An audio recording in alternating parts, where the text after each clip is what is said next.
नमस्कार, जय हिंद दोस्तों। स्वागत है आप सभी का वाईफाई स्टडी प्लेटफॉर्म पे, जो कि पार्ट है अनअकैडमी का, इंडिया का लार्जेस्ट लर्निंग प्लेटफॉर्म, जहां पर हम शाम को डिस्कस करते हैं 10 मिनट फटाफट डिस्कशन।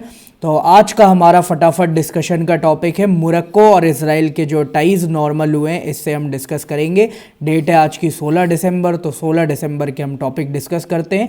उसके पहले कल के जो आंसर करेक्ट दिए, तो कल यहाँ पे 2 ही लोगों ने आंसर करेक्ट दिए जो मैंने क्वेश्चन पूछे थे उनके। सबसे पहला आंसर दिया है हर्षिता चंदेल ने, सबसे पहले इन्होंने दोनों आंसर करेक्ट दिए। फिर यहाँ पे प्रवीणा कुमार प्रधान ने, ठीक है, तो प्रवीण कुमार प्रधान ने यहाँ पे दूसरे नंबर पर आए हैं। इन्होंने दोनों क्वेश्चंस के करेक्ट आंसर दिए। वीडियो के स्टार्टिंग में मैंने एक क्वेश्चन पूछा था, उसके जो 3 करेक्ट आंसर आए हैं, तो उसमें सबसे पहला आया है बलिंदर यादव का, सेकंड आया है प्रियंका चक्रवर्ती का, और थर्ड क्वेश्चन आया अविनाश साहू का। क्वेश्चंस के आंसर में आप लोग इंटरेस्ट नहीं दिखा रहे हो, एग्जाम में आपको आंसर ही लिखने हैं। अनअकैडमी ज्वाइन करोगे, डेली लाइव क्लास मिलेंगी, क्विज कंडक्ट कराई जाएगी, स्ट्रक्चर्ड कोर्सेज होंगे और अनलिमिटेड एक्सेस होगा। इसके लिए क्या करना है, अनअकैडमी लर्निंग ऐप डाउनलोड करें, गूगल प्ले स्टोर और एप्पल ऐप स्टोर पे आपको मिल जाएगी। ये मेरे बारे में एक ब्रीफ इंट्रोडक्शन है। टेलीग्राम चैनल से आप लेक्चर की PDF डाउनलोड कर सकते हैं और प्रोफाइल पे जाके मुझे फॉलो कर सकते हैं। अनअकैडमी पे मिलेंगे आपको इंडिया के टॉप एजुकेटर्स जो आपको पढ़ाएंगे। प्लस को ज्वाइन करेंगे तो लाइव क्लास होगी, टेस्ट सीरीज होगी, अनलिमिटेड प्रैक्टिस होगी और स्ट्रक्चर्ड शेड्यूल होगा। ये सब मिलेगा प्लस में।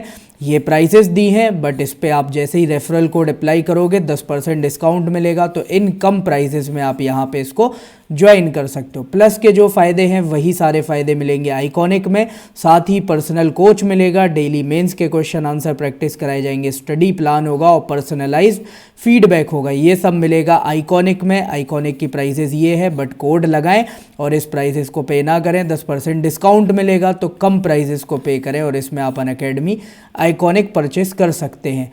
इसके अलावा मेरी जो क्लासेस होती है रोज़ सुबह 11 बजे अनअकैडमी पर एथिक्स पढ़ा रहा हूँ। करंट अफेयर की क्लास होती है रोज़ दोपहर में 1 बजे, ये 6 PM गलत लिखा है, 1 PM पे होगी। ये मेरी यूट्यूब क्लासेस हैं अलग अलग चैनल्स पे, तो वीडियो पॉज करके आप देख सकते हैं।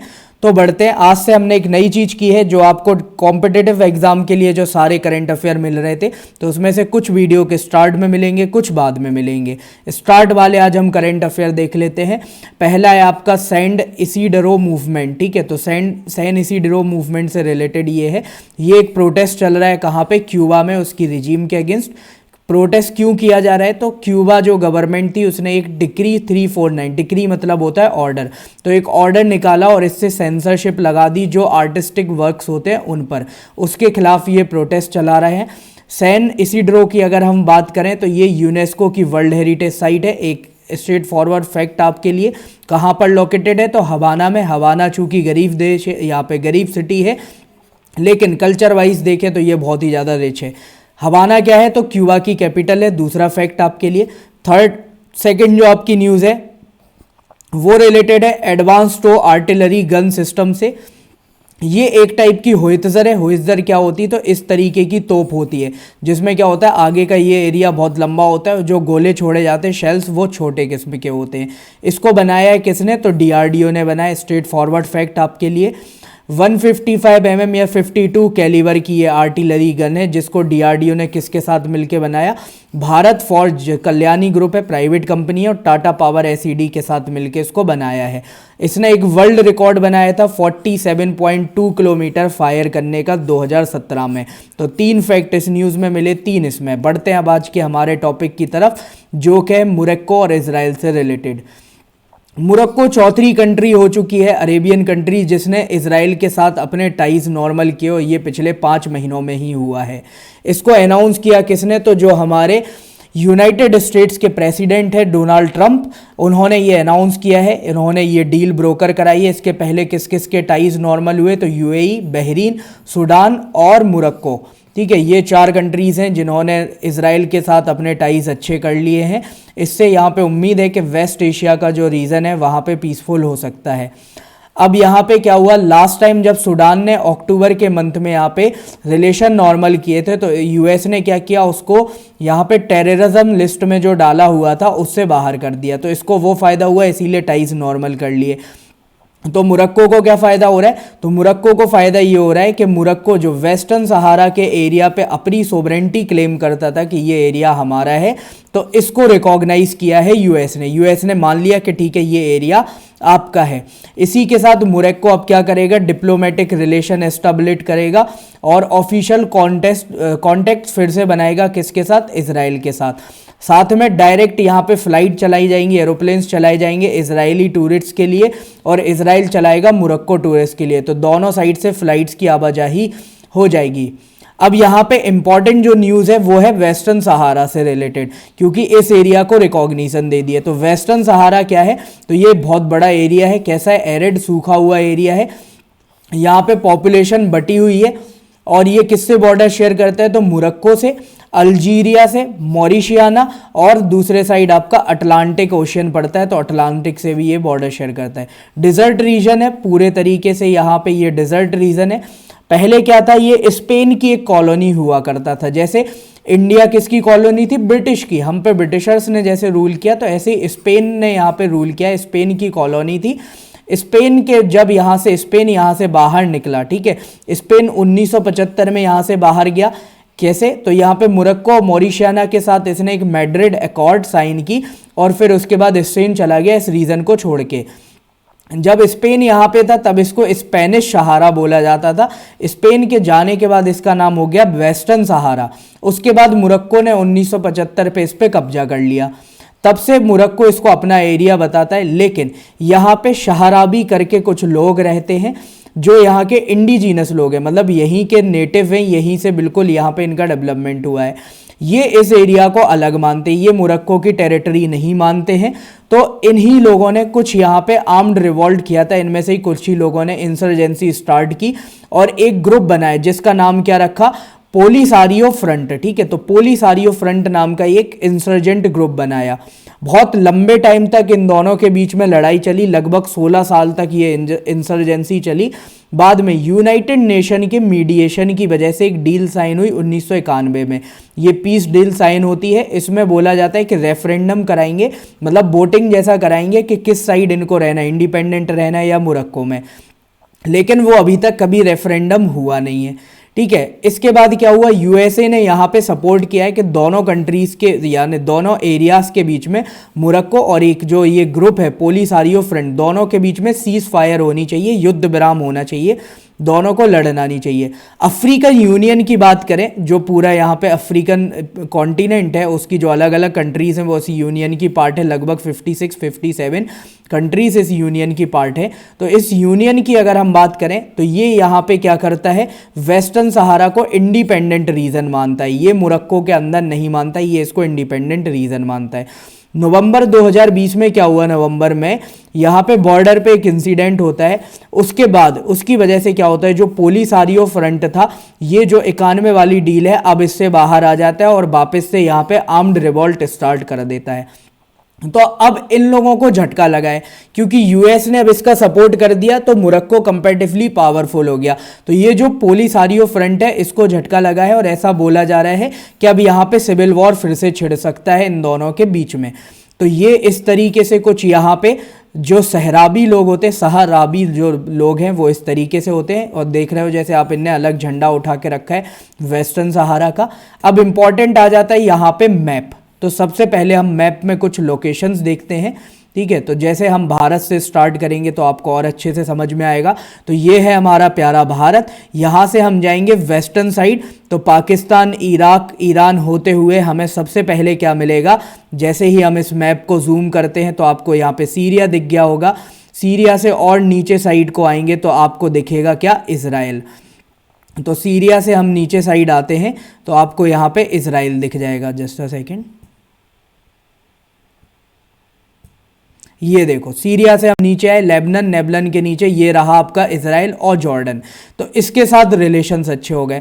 अब इजराइल से भी हम और वेस्टर्न वर्ल्ड जाएंगे। ठीक है, मेडिटेरेनियन सी होते हुए नीचे नॉर्दर्न अफ्रीका वाले पार्ट में, तो ये रहा यहाँ पे मोरक्को। ठीक है, तो मोरक्को और इसी का जो नीचे वाला ये पार्ट है ये क्या है? आपका वेस्टर्न सहारा।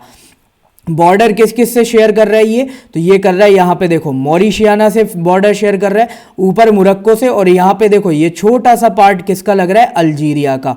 और इसके साइड ये जो पूरा एरिया ये कैसा है, नॉर्थ अटलांटिक ओशियन है, तो यहाँ पे पूरा हिस्सा किससे, अटलांटिक ओशियन से कवर कर रहा है, ठीक है। अब इसी में अगर हम मोरक्को की बात करें तो ये किससे बॉर्डर शेयर करता है, तो अगर हम इसको इंडिपेंडेंट टेरिटरी माने तो वेस्टर्न अफ्रीका, वेस्टर्न सहारा हो गया और अल्जीरिया होगा। ऊपर साइड अगर हम बात करें तो यहाँ पे स्पेन आ जाता है, इधर मेडिटेरेनियन सी आ गया, इधर अटलांटिक ये ओशियन आ गया। यहाँ पे एक और लोकेशन इंपॉर्टेंट होती है, तो वो लोकेशन क्या है, तो इसको हम देख लेते हैं जस्ट अ सेकेंड। जैसे ही हम इसको ऊपर करेंगे, ये है आपकी straight of Gibraltar. Straight of Gibraltar ये क्या करती है, अटलांटिक ओशियन को कनेक्ट करती है मेडिटेरेनियन ओशियन से, और ये पड़ेगी स्पेन और मोरक्को के बीच में, तो ये आपकी इंपॉर्टेंट हो जाती है। फिर नीचे हम आएंगे वेस्टर्न सहारा पे, तो यहाँ पे ये लोकेशन आपकी इंपॉर्टेंट हो जाती है केप बर्डे, ठीक है। तो केप बर्डे ये आपकी कुछ इंपॉर्टेंट लोकेशंस हैं जो आपके एग्जाम में पूछी जा सकती हैं, ठीक है। और फिर नीचे का अगर हम बात करें तो यहाँ पे गल्फ ऑफ गिनी आ जाती है। तो ऐसे करके ये लोकेशंस आपके लिए इंपॉर्टेंट हो जाती हैं न्यूज़ से ज़्यादा हर एक कॉम्पिटिटिव एग्जाम के लिए।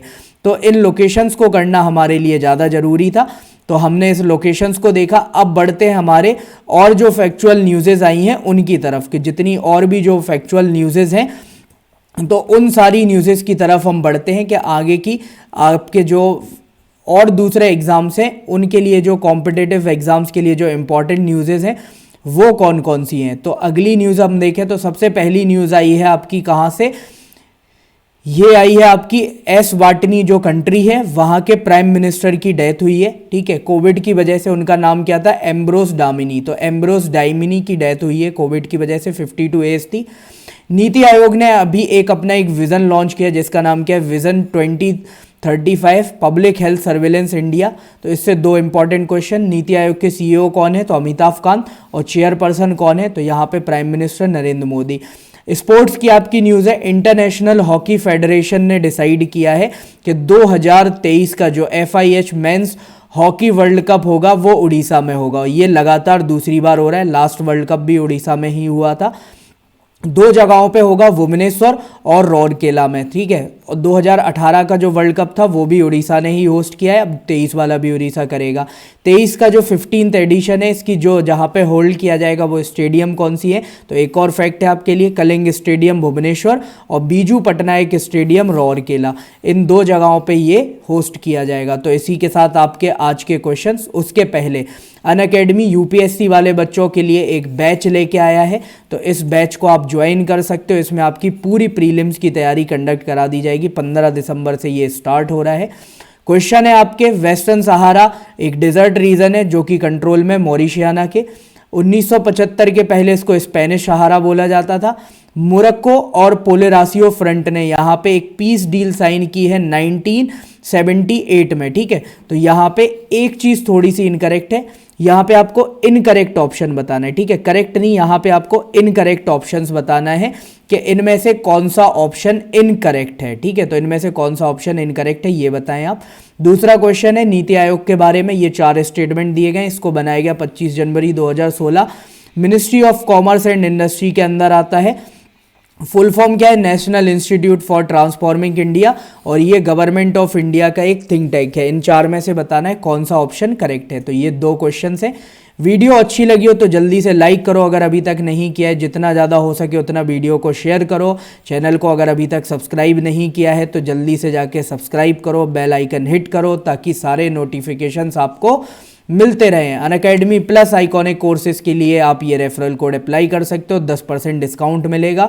किसी भी कैटेगरी में कोड को लगाओ, UPSC, SSC, बैंकिंग, JEE, किसी भी कैटेगरी में, हर कैटेगरी में कोड अप्लाई होता है। लेक्चर की PDF चाहिए हो तो इस ग्रुप पे आके PDF ले सकते हो, ठीक है। तो इस लेक्चर में बस इतना ही आज के लिए। आप सबका मेरे साथ जुड़ने के लिए बहुत बहुत धन्यवाद, शुक्रिया, जय हिंद।